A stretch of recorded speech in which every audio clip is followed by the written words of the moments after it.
Game នេះខ្ញុំដាក់ challenge ខ្លួនឯងលេងជាមួយនឹងមនុស្ស4នាក់ដែលស្គាល់គ្នាសោះហើយខ្ញុំដល់តាមមកលេងបើសិនជាគាត់ carry ខ្ញុំបាន MVP game ក្រោយគាត់បញ្ជាឲ្យខ្ញុំលេង hero អីក៏បានដែរខ្ញុំអត់មានសិទ្ធិបកកាយគេមិនទាន់នឹងដឹងស្អីផងគ្រាន់តែ22 vs 3ព្រាមក៏ Roger ខាងខ្ញុំគេថាទៅថាអញ្ចេះអស់ខ្លាំងនៅដល់ពេលហើយ enemy នោះក៏គេមានជាការភ្ញាក់ផ្អើលថាណាដល់ពេលហើយនឹងមានណា question ខាង enemy នឹងគេថាឈៀល guy ដល់ពេលហើយមានណាឡើងគេតបថាអញ្ចេះអីឈៀលសម្រាប់អ្នកចាញ់ទេ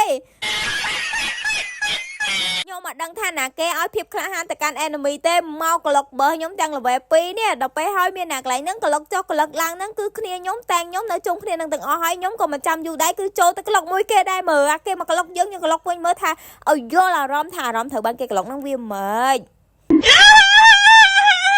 ពេលហ្នឹងខ្ញុំបានសួរគាត់ដែរថា GN ហ្នឹងគាត់ស្រឡាញ់ខ្ញុំអត់ GN ហ្នឹងគេបដិសេធស្នេហ៍ខ្ញុំងាប់ទៅចុះ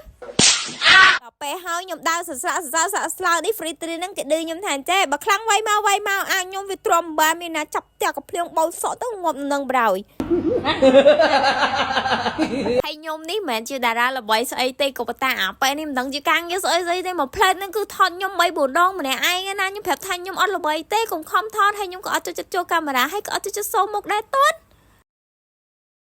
ហើយគេគ្រាន់តែឃើញខ្ញុំភ្លាមនិយាយពីគេហេកុបទៅឃើញផ្លូវមន់អញ្ចឹងចូលមកថតខ្ញុំពី3ក្របទៀតថាខ្ញុំអត់ចូលចិត្តទេយល់ឡត់ដល់ពេលហើយមានណា GN នឹងវាចង់ដេញតាមស៊ីខ្ញុំទៀតតែខុសបច្ចេកទេសមានណាដកវិញប្រោយក្នុងចិត្តខ្ញុំគឺខ្ញុំចង់ឲ្យ enemy នឹងមានជាការដេញលុកជាមួយនឹង Roger នឹងងាប់ឲ្យ10ដងអញ្ចឹងណាព្រោះថាឌឺអញ្ចឹងណាព្រោះថាកាន់តែឌឺមិនយើងកាន់តែឆេះឈួរដល់ពេលអញ្ចឹងខ្ញុំកាន់តែចង់ដេញលត់ហេតុអីក៏មិនលក់ Roger នឹងឲ្យងាប់ខ្ញុំក្តៅណាហើយគ្នាយើងជួយគិតមើលនឹងមិនគេហៅថាការ carry នេះឲ្យខ្ញុំនៅមុខខ្លួនឯងនៅក្រោយចាំឈប់បាញ់ប៉ែដល់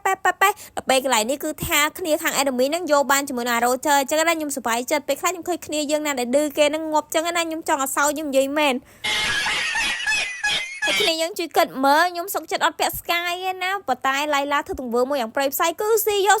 តែឯងអត់មានចៃគេស៊ីណាបានស៊ីតែឯងសងំមកឆុងហ្មងអញ្ចឹងខ្ញុំសុំសរុបជាមួយនឹង challenge របស់ខ្ញុំហ្នឹងគឺថានៅទីបញ្ចប់ហ្នឹងគឺខ្ញុំអត់បានជាមួយនឹង MVP ទេគឺខ្ញុំបាន goal អញ្ចឹងណា MVP បានទៅលើខ្លានោះដោយសារអីដោយសារខ្លាហ្នឹងលេងស៊ីប៉េហើយលេងអត់មានងាប់សោះប្រដៅហ្នឹងយកខ្ញុំធ្វើកដោបពិសោនេះសួរសមអត់នេះ